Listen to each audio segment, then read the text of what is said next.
Wheels up. We are back on the At the Core series, and I'm excited to have Rico Racosky with me today. Just a reminder as we get into this At the Core series, a core is defined as the central or most important part of something. And that really stuck out to me when I was putting this series together. And when I connected with Rico and heard his story, which we'll get into, of course, just really felt that his story and his heart for his platform really aligned with this At the Core series. So as we wrap up this series, I'm very excited to have this discussion. This series was, aimed to kick off this year, 2021, with an emphasis on intrinsic motivation, discipline, fundamentals, just what energizes high performing people and sets people up for success. So before I get into let Rico run with it, I just want to say Rico has flown jets for over 35 years. But beyond being a pilot, he's also an international bestseller, a best-selling author, and radio talk show host, which he's spoken to thousands of people across all ages. Really has a heart for kids in particular. And through all this, he's presenting his goal-attaining strategies to the audiences, to these different groups so that that they can share, his platform through his experience. Rico, it's great to have you on. I really appreciate your time and being here. That's an honor, a privilege, and a pleasure. Thank you so much. I'm excited, and I love this idea, this core idea. It's a fabulous theme. Awesome. So we will definitely weave that into the conversation, but just as we get going, can you set us up with, I know I gave a general introduction. Awesome that you're a fighter pilot. Like I could probably talk about that for the next hour alone.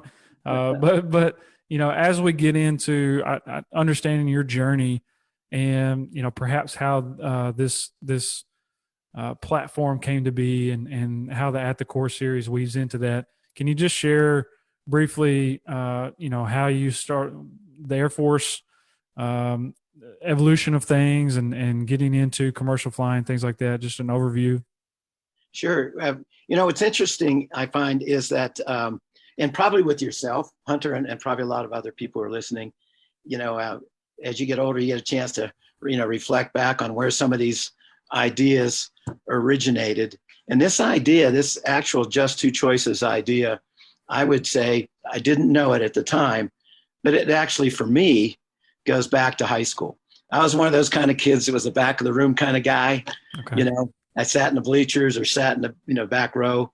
Not that I was acting out or anything like that. It's just I just wasn't an up front row kind of brainiac kind of guy, oriented that way. And I used to sit sometimes when I'd sit in the back at, sometimes they have these awards ceremonies at schools and everybody's getting sports and academics and stuff. And I say this from the biggest part of my heart. I was never jealous of it, of what I saw. It was just like, what do they know that I don't know? I'm working my tail off, for all my grades. I'm doing okay. But, what is it that they know about life that I don't know about life? I can say that as an adult now, but I can remember the confusion. And so at first things didn't work out for getting into the Air Force. I was originally going to, I applied to the Air Force to fly, and I applied to art school. And the Air Force thing, they didn't have enough slots. So I ended up starting off in art school. And at the last minute, they said, hey, we got one more slot. Wow. And I got to go. And so, I, being a back of the room kind of guy, I worked, I just worked really, really hard, just like everybody else. You got that strong work ethic, and it worked out. And I said, man, I don't know what I'm doing, but somehow I made this dream come true. And to compress everything, what I started to recognize through aviation as a gift was that whenever you're flying, it's always just two choices. Mm-hmm. Either too fast or you're too slow. You're either on your altitude or you're not. Aviation is something that's performance related, no different than sports or music, where you're always making a choice to get something to where you want it to be. Because mm-hmm. if it's not where you want it to be, then obviously you got to make another choice. Yeah. And so that's kind of how the just two choices idea evolved.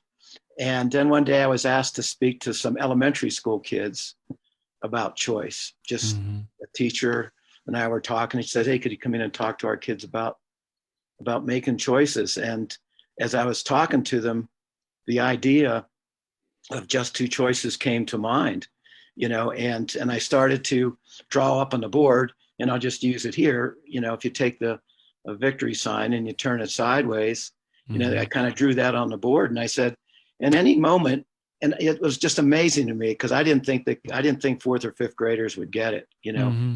But I drew it up on the board and I said, there are just two choices. Whether you want to get better grades or music or sports or whatever it is that you're doing, every moment is right here. And I pointed right to where your fingers would be, What I on mean, yeah. the index and your middle finger. And I said, one's going to take you upward to what you want. The Mm-hmm. other one's going to take you downward toward what you don't want. So Mm-hmm. just give it some thought, and simplistically, it just evolved from there to the point where I ended up speaking in elementary schools on a regular basis, talking about just two choices and dreams and goals. And it was fascinating. Last thing I'll say is that the elementary school kids get it, but when you say to adults, just two choices, um, it kind of gets under their, I won't say gets under their skin. I shouldn't, it's a different approach. It's like, there aren't just two choices. But there Yeah. are, And it, shame on adults, right? For having so much pride that things can't be that simple, right? I mean, I think that's yeah, part of the issue, that we create our own problems sometimes because we have this inherent need for things to be so complicated, and that's more times than not that's going to limit your ability to be effective and be successful. So I embrace it. I love simple. If you were watching this video, you could probably see, my setup here is relatively simple. I like simple and straightforward. Not everything can be binary, but this is a great example of, hey, we make a lot of choices, and you can make new and better choices, or you can make the same old choices. Like, it's how much more complicated can it get? and that's, and speaking of core kind of things, that's the fundamental of life. You know, Yeah. um, I had somebody ask me once. They said, "Well, what if just two choices is just too simple?" And I said, "You're not." The answer is just two choices. You can make it more complicated if you want. Yeah. I mean, it's as simple as it is. And I Yeah. said, I'm not trying to be a wise guy. I'm just trying to say that we can make, just, reiterating what you said, Hunter, we can make it as complicated as we want to make it, or we can Hmm. we can simplify it, or at least refine it so that it's something that we can embrace in chunks, and easier chunks, kind Hmm. of things. Yeah. And you're right. Aviation, as a broad topic, gives a lot of good illustration to, something like this, main choices.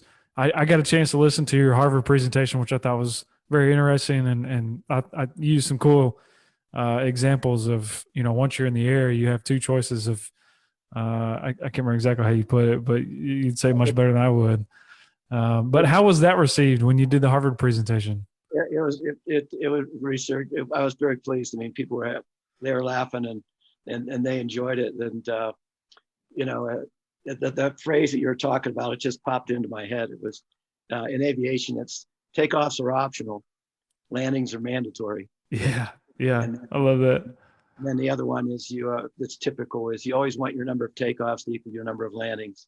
Yeah, So so you kind of got to think it through. But but thank you for that thought on aviation, because it really is, that is the first thought when you go to do it. It's like, is this plane going to fly? And I don't mean hmm it in a negative, destructive way. I just mean, hmm is it ready? We have everything ready to make it fly, because once you break ground, it's a whole new set of problems. hmm hmm It's handled. You got limited fuel, you got limited time, you might have limited weather, you might have limited runway length. There's all kinds of complications that hit before you break ground and and get up there. Yeah. Yeah, I don't, and you may have caught this and heard this before, but so when I start every podcast episode, I've never talked about this on a podcast, but when I start every podcast episode, I say wheels up. And that comes from when I got into running, I ran for a little while by myself. And fortunately, early into that journey of endurance running, I found a running group.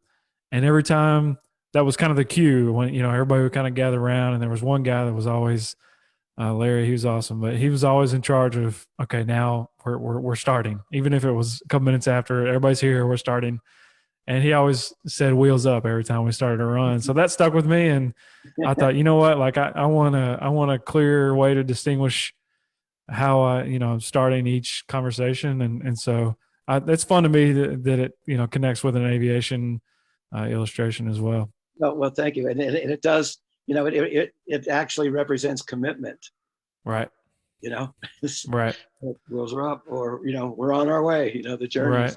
the journey started. Yep. Journey started. The planning is done. It's time to take action. You know, this may go as planned. It may not, but we're going to adapt and make it the best we can. And so that's my philosophy on being here in front of this microphone. Well, I'm glad you're here. And I'm so grateful for the opportunity to chat with you. I'm enjoying it very much. Yeah, absolutely. So I think about, we talk about this at the core series, and I think about your journey. Um, I can only imagine what it's like really to go from being a fighter pilot for several years, from what I understand, Yeah. and then going to the commercial airline life. Was that? I mean, I'm assuming that's a clean break, right? Is there an overlap there, or is that something that you just like? Okay, I'm done with the military, going to No, be no, there's that you can have an overlap. Like I did full okay. active duty for say 10 or 11 years. Okay. And then I went to the National Guard. And then Okay. I flew for them for a while. I wasn't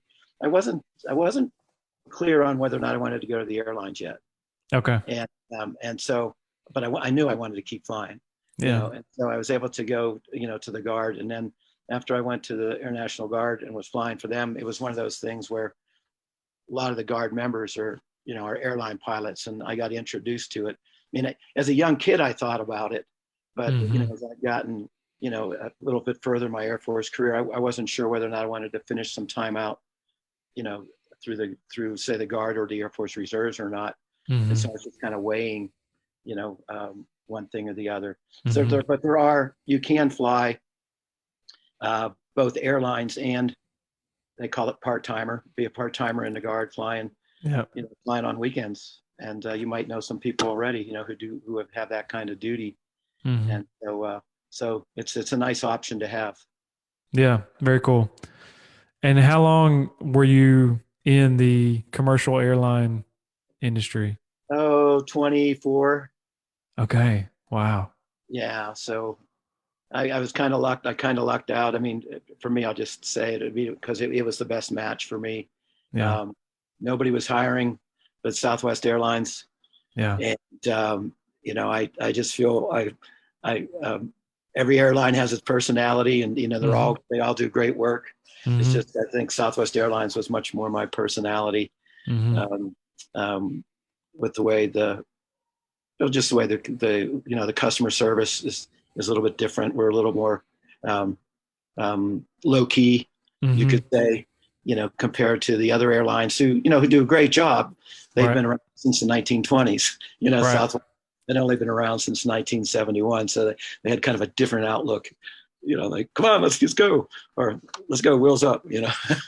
Yeah. And that I was fortunate to have a teacher that really valued the leadership that you can draw from Herb Keller's leadership style. And so we got exposed to a lot of that in my engineering um, curriculum. And so it was just obvious, right, from the beginning that it was going to have a little bit different personality and kind of shake up the traditional airline industry.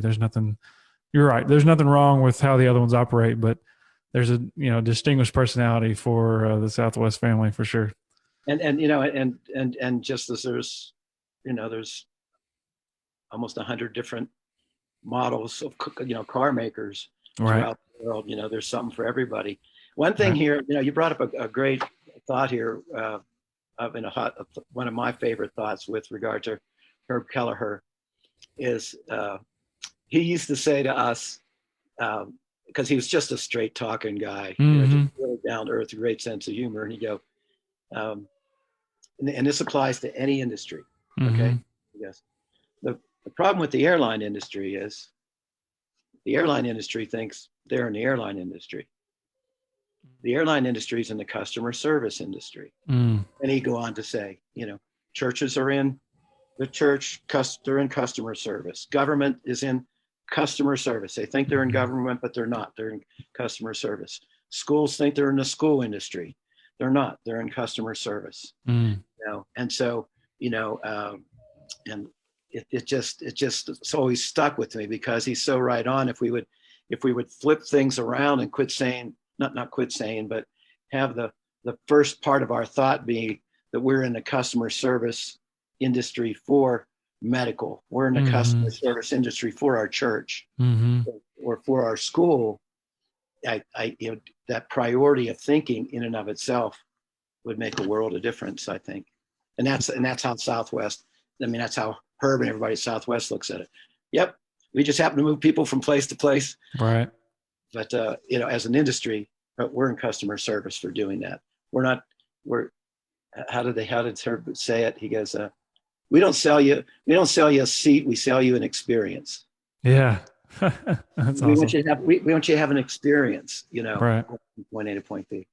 Yeah. But then that boils down to just two choices. To what level, if you're talking extraordinary customer service, there are just two choices for extraordinary customer service. Mm-hmm. You either do it, and you do it consistently in any business, or you're going to do something less than that. So if, coming back to simplicity and, people pulling their hair out about why we don't have extraordinary customer service, because typically people haven't learned how to make that choice of just two choices to be the extraordinary choice consistent.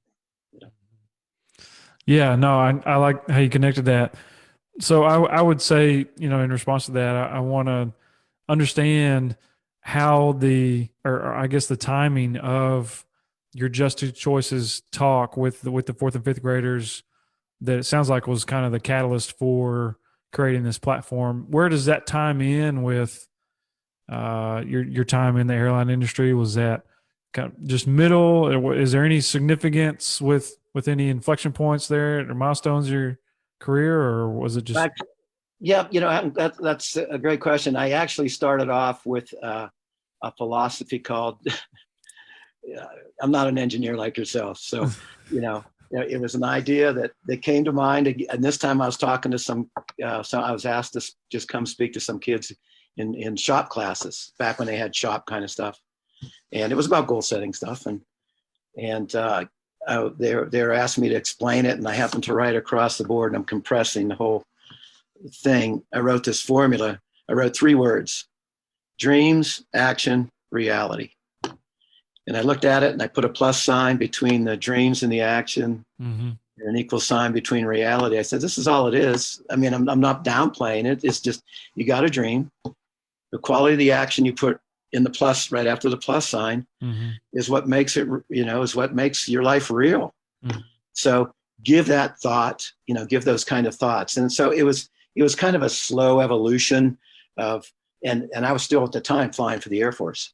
And so, I was doing that on the side. When I say on the side, just because teachers asked me to, to come in and to do it and to work with some kids.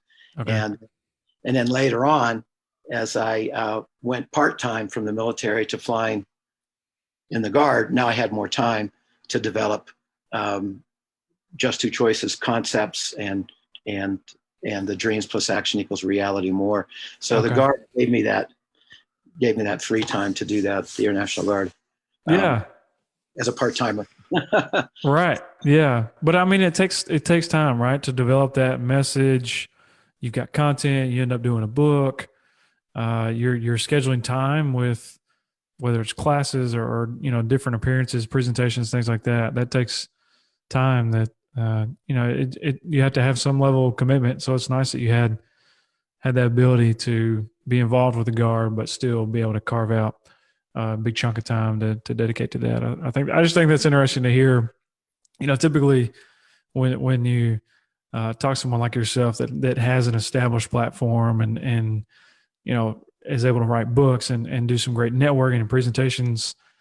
I'd like to get that data point of, how did that play in? What else was going on in your life? Because it's not something that most people can just sit down with all the time in the world and create some direction like this, right? You have to be juggling.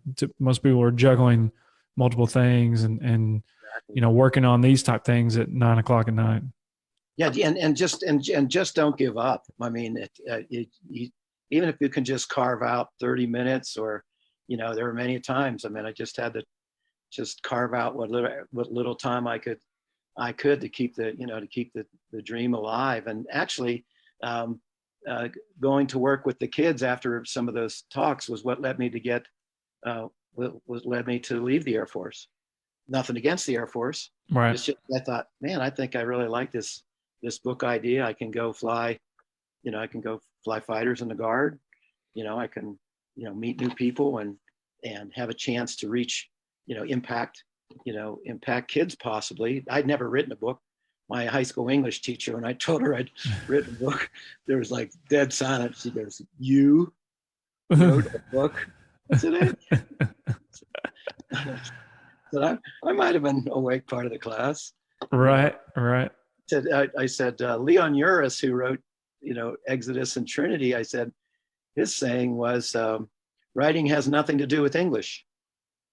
And so it's an art form. And so, it kind of it worked out that way.